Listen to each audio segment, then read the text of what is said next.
I have a riding boot from the house of Royal Enfield. The model name is Wanderer. The genre is adventure touring, and we were receiving many requests to review this boot, and I was really curious that did I make a mistake by buying Garnier and Forma? Should I actually opted for this one which is made in India? Can it actually impress me as their Interceptor 650? Is it any good? Can it actually protect my leg? And does it justify its price tag?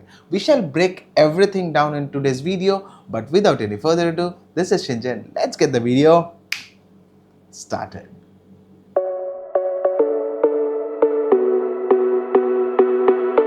First, let's talk about the construction of the boot.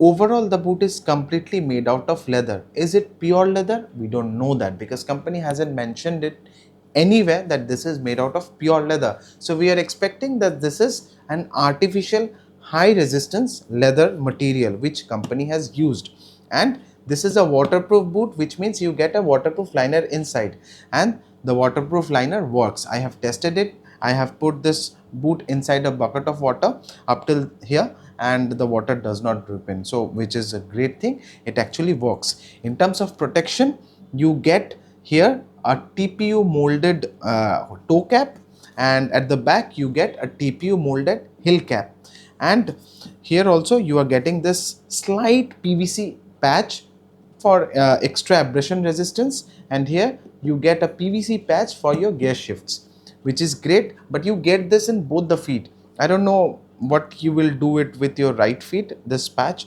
but for the left feet, of course, you need it for gear shifting. If we talk about the buckles are quite good. These are good quality buckles, feels premium, but the sad part is that these are not replaceable. If you mishandle it, or in case of any crash, you are left with nothing, my friend, because Royal Enfield does not offer spares. I haven't seen that in their website, and neither I have seen any kind of spare support in their service center.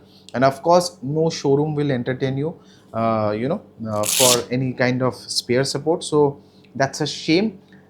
These kind of boot, if you are using buckles, then definitely you need to provide extra spare buckles to the customers, or replaceable option at least. So this is the Velcro opening, and this is the gaiter, and the opening is decent. It's not that big. You won't be able to place your shin guard here. You don't get that much space here, but it's quite decent.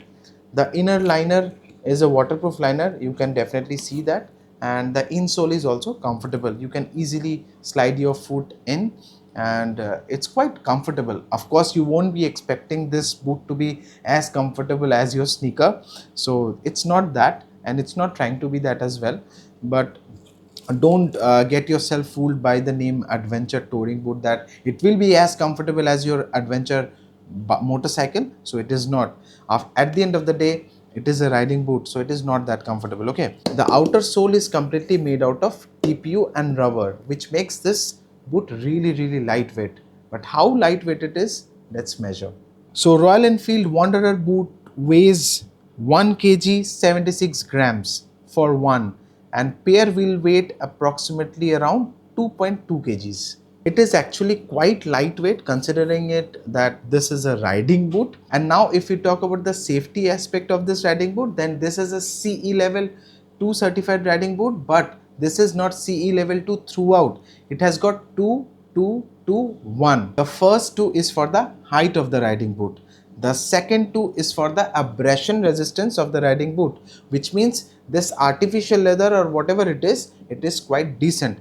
And the third 2 is for the cut rigidity, so you won't be able to cut this riding boot with a normal knife. So that is a great thing, which means you will get decent amount of protection. If you clash or hit any rock or something like that, this boot will not break or teared down. Okay, and the fourth one is for the structural rigidity, where it falls short.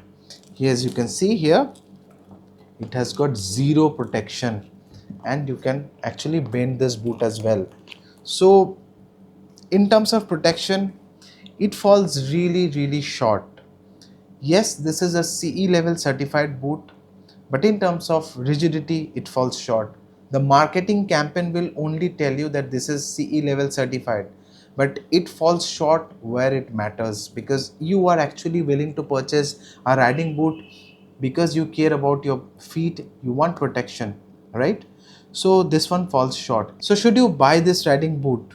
Well, you can definitely buy this riding boot for your normal city rides, maybe monsoon rides and weekend trips.